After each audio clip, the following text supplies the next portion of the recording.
aluna, meu caro aluno, continuando nosso curso de Direito Civil, nós vamos falar agora de fraude contra credores, que é o nosso assunto de hoje.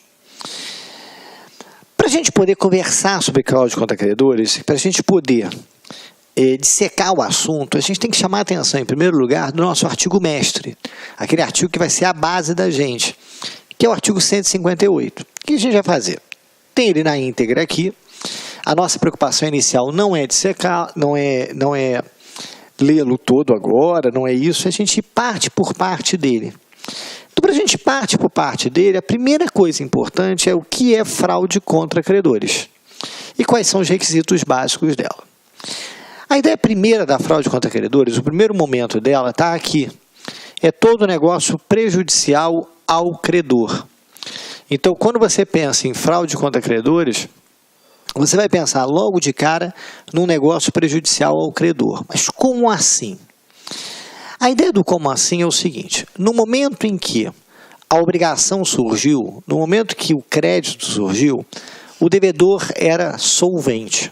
O que é isso? O devedor tinha condições de pagar suas dívidas. O que ocorre? No decorrer da relação obrigacional, o devedor vem diminuindo o seu patrimônio. De tal maneira de que quando a obrigação vence, quando a obrigação for exigível, ele fica na condição de insolvente. O que é a condição de insolvente? Ele não tem condição de pagar a dívida. Então, repare que o que acontece na fraude contra credores é o seguinte: no momento em que surge a obrigação, no momento que ele contraiu o empréstimo, no momento que o ato ilícito ocorreu, no momento em que a obrigação surgiu, o patrimônio dele era desse tamanho, era solvente, ele tinha condições de pagar. O que ele faz? Ele vem diminuindo o patrimônio. De tal maneira que no final da história, o patrimônio fica ínfimo. E aí ele não tem mais condições de quê? De pagar. Ele fica na condição de insolvente. Isso é o que a gente chama de fraude contra credores. Beleza? Ou isso é a ideia de fraude contra credores. Então, quais são os requisitos para fraude contra credores? Deixa eu só apagar aqui o quadro para a gente ter em mente esses requisitos. Quais são os requisitos para fraude contra credores? Primeiro, o crédito é anterior ao ato fraudulento. Então, primeiro surgiu o crédito, para depois surgir a fraude. Repare que no momento em que ele contraiu a obrigação, no momento que ele pegou o empréstimo, no momento que ele assinou o contrato, no momento que o ato ilícito foi praticado, ele era solvente, ele tinha condições de pagar. Por isso que eu chamo a atenção aqui. No momento do surgimento da obrigação, o devedor era solvente. Então, o que ele faz? Ele vem diminuindo o patrimônio. Essa história de diminuir o patrimônio é o dano ao credor. Como é que ele danifica o credor? Como é que ele viola o credor? Diminuindo o patrimônio dele. Com o objetivo de quê? De se tornar insolvente. Com o claro objetivo de se tornar insolvente. Essa é a figura da fraude contra credores. Beleza? Então, quando eu pensar em fraude de credores, eu já sei. O que eu tenho em mente? Eu tenho em mente um devedor, que era solvente. E aí ele vem diminuindo o patrimônio dele e, portanto, ele vai se tornar o quê? Insolvente. Fechado? Seguindo agora. Agora presta muita atenção numa expressãozinha aqui bancadora, que cai muito em prova, que é essa figurinha aqui da ação pauliana.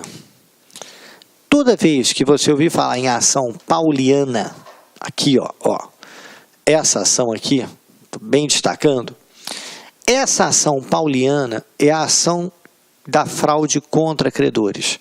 Na verdade, é uma expressão que vem em homenagem a Paulo, desde o Império Romano, desde o direito romano, que foi quem desenvolveu a ideia da fraude contra credores. Então, o que acontece nesse caso? Ouviu falar em ação pauliana na hora da prova, guardou esse nome, ação pauliana, você já sabe onde é que eu estou. Eu estou aonde? Na fraude contra credores. Então, ouviu falar em ação pauliana, eu vou parar aonde? Na fraude contra credores. E essa ação pauliana, você pode também chamar de ação revocatória. Pois repare bem, qual é o objetivo da fraude contra credores? Qual é o objetivo da ação da fraude contra credores? É anular os atos no qual ele diminuiu o patrimônio. Repara bem, o credor não diminui o patrimônio dele para se tornar insolvente.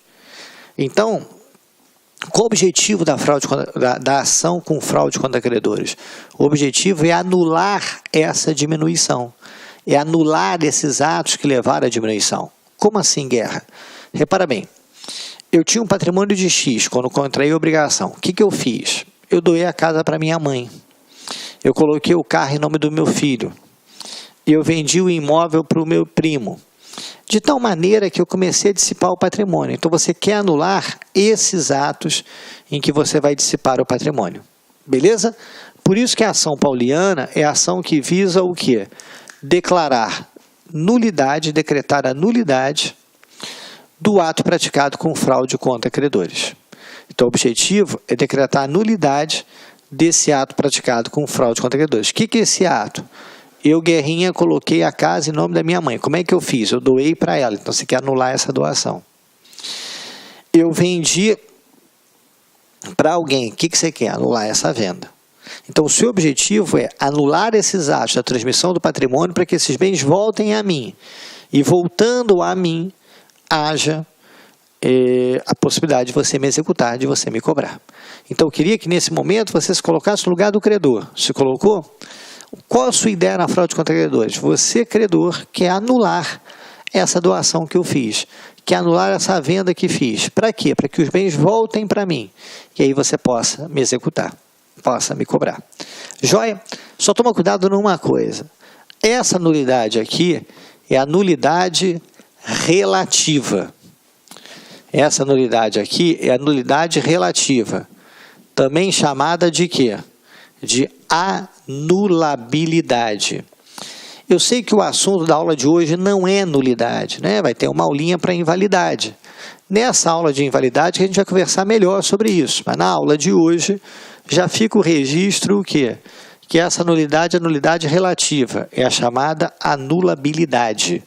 Legal até aqui? Joia? Vamos seguir? Próximo agora.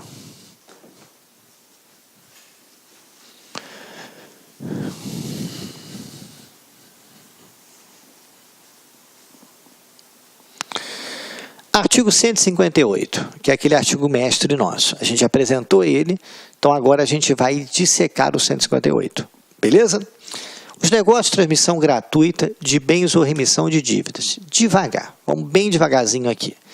Que negócio é esse de negócios de transmissão gratuita? Quando você fala em transmissão gratuita de bens, o principal exemplo é a doação. Então, aqui ele faria, por exemplo, os negócios de transmissão gratuita. Por exemplo, a doação. E a remissão de dívida. Muito cuidado, essa remissão de dívida aqui está com 2 S. Toda vez que você encontrar remissão com 2 S, se liga que no meio da palavrinha remissão está escrito o quê? Missa. Você consegue ver? E a gente vai na missa para quê? Para pedir perdão. E o que é verdade, tá? No caso da Igreja Católica, uma das partes da missa é a remissão dos pecados para a vida eterna. Portanto, você vai pedir perdão. Então, o que é remissão de dívida? Remissão de dívida é o quê? É o perdão da dívida. Então, a remissão de dívida é o perdão da dívida. Então, ele fala assim, os negócios de transmissão gratuita, como, por exemplo, a doação. E a remissão de dívida, o perdão de dívida, se praticado pelo devedor insolvente ou por ele já reduzido à insolvência, então, quando você fez a doação ou quando houve o perdão da dívida, o devedor já era o quê? Insolvente. Olá, meus amigos! E aí, gostou da aula do professor Guerrinha? Quer continuar assistindo essa... De novo. Olá, meus amigos! E aí, gostou da aula do grande professor Guerrinha? Quer continuar assistindo essa videoaula? Aliás, você quer fazer o curso de Direito Civil, parte geral, aí, bastante ampliado com o professor Guerrinha? Então, convido vocês a se matricularem nessa isolada aqui do LAC. São 27 videoaulas, no total de 18 horas de carga horária. São 60 dias de acesso e investimento apenas R$ 40. Só aqui no LAC Concursos que você tem essa opção. Aqui no LAC é o melhor custo-benefício da internet. Pode acreditar, pode confiar, pode fazer a sua matrícula sem medo de ser feliz, porque eu tenho certeza que você vai ficar satisfeito com o nosso serviço. Outra coisa, você quer esse material da aula? Agora, desse vídeo aí, você quer esse material? Você pode então clicar no link aqui embaixo, que você vai poder assistir, vai poder baixar, fazer o download desse material gratuitamente aqui no Lá Concurso. Tá certo, meus amigos? Um forte abraço, fique com Deus, até a próxima, se Deus quiser. Tchau, tchau. Clique Lá.